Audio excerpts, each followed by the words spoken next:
Bonjour à tous, j'espère que vous allez bien. C'est Paul des Jardins de Paul. Aujourd'hui, je vous fais une série de vidéos. Cette série vidéo s'adresse à des débutantes en couture, voire des plus que débutantes, voilà, qui voudraient se mettre à la couture comme moi je l'ai fait il y a quelques années de manière autodidacte. Ce que je vous propose dans cette série de vidéos, c'est d'aller du fichier PDF pour le patron jusqu'à la réalisation complète de votre ouvrage.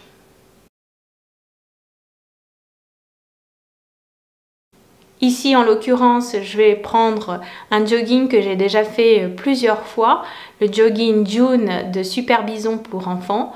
Vraiment un patron hyper simple pour quelqu'un qui veut débuter, qui n'a pas non plus une grande expérience de la couture. Franchement, je vous recommande les patrons de cette marque-là. Allez, c'est parti! Première étape, vous avez commandé votre patron en PDF, vous l'avez reçu sur votre boîte mail, téléchargé sur votre ordinateur et une fois que vous l'aurez téléchargé, vous allez pouvoir imprimer déjà une première chose, le cahier technique. Qu'est-ce que c'est qu'un cahier technique? C'est en fait le pas à pas, hein, pour pouvoir construire par la suite votre jogging. Dans ce cahier technique, il y a aussi par la suite, vous allez avoir un dossier qui concerne spécifiquement le patron et donc notre vidéo d'aujourd'hui. Avant d'imprimer toutes les feuilles qui concernent le patron, il va falloir faire un test d'impression. C'est écrit ici. Donc ce test d'impression concerne la première page, la page A, que vous allez imprimer, seulement celle-ci. Et une fois que vous l'aurez imprimé, vous allez vérifier que le carré qui est ici, le carré test, correspond bien aux dimensions qui sont indiquées. À savoir ici, il doit faire 2,5 cm sur 2,5 cm. Donc ce que je fais, je prends ma règle, une fois que j'ai imprimé mon document, et je vérifie qu'il fait bien 2,5 cm. Là, c'est le cas, donc je peux lancer l'impression pour toutes les autres pièces du patron.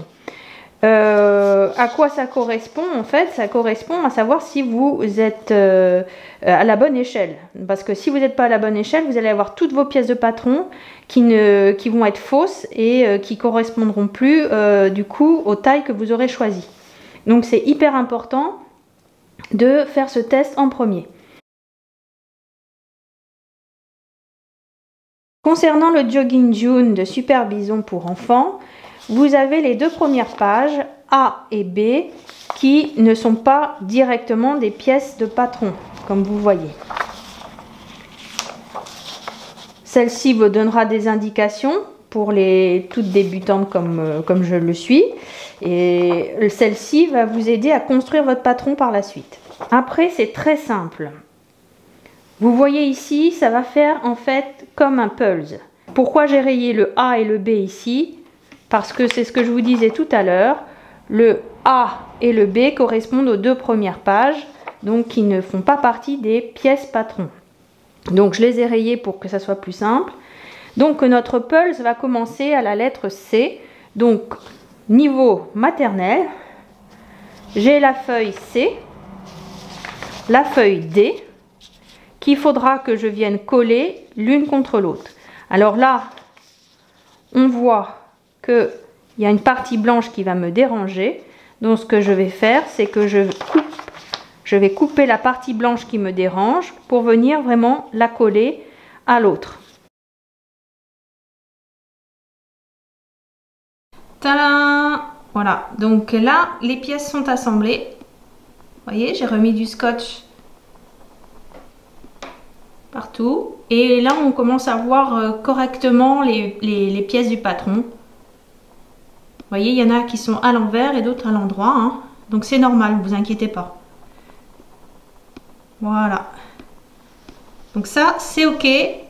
Première étape, OK. Et vous avez vu, je me suis fait violemment attaquer par une paire de ciseaux. C'est hyper dangereux de la couture, faites gaffe les filles.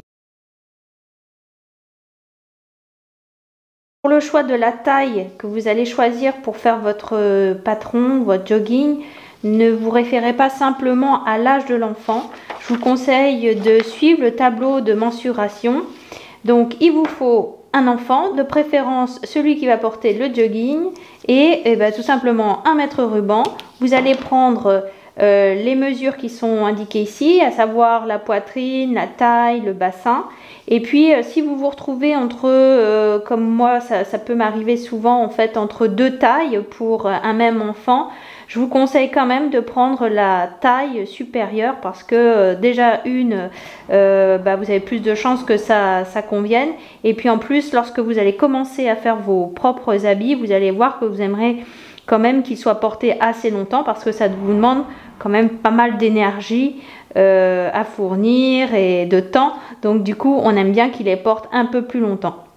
Donc je vous conseille de suivre le tableau de mensuration, mais si vous hésitez entre deux tailles, de prendre la plus grande. Une fois que vous avez déterminé la taille qui sera nécessaire pour le jogging, et bien vous voyez là, vous avez toujours sur cette même feuille de départ, vous avez les âges qui sont indiqués avec une ligne pour chaque âge particulière. Donc par exemple 7 ans c'est une ligne droite, 6 ans c'est des petits points. Voilà, vous avez à chaque fois une ligne particulière. Sur le patron, c'est très simple, vous repérerez pour le découpage la ligne qui correspond à l'âge que vous souhaitez. Dans mon cas, je choisis le 12 ans.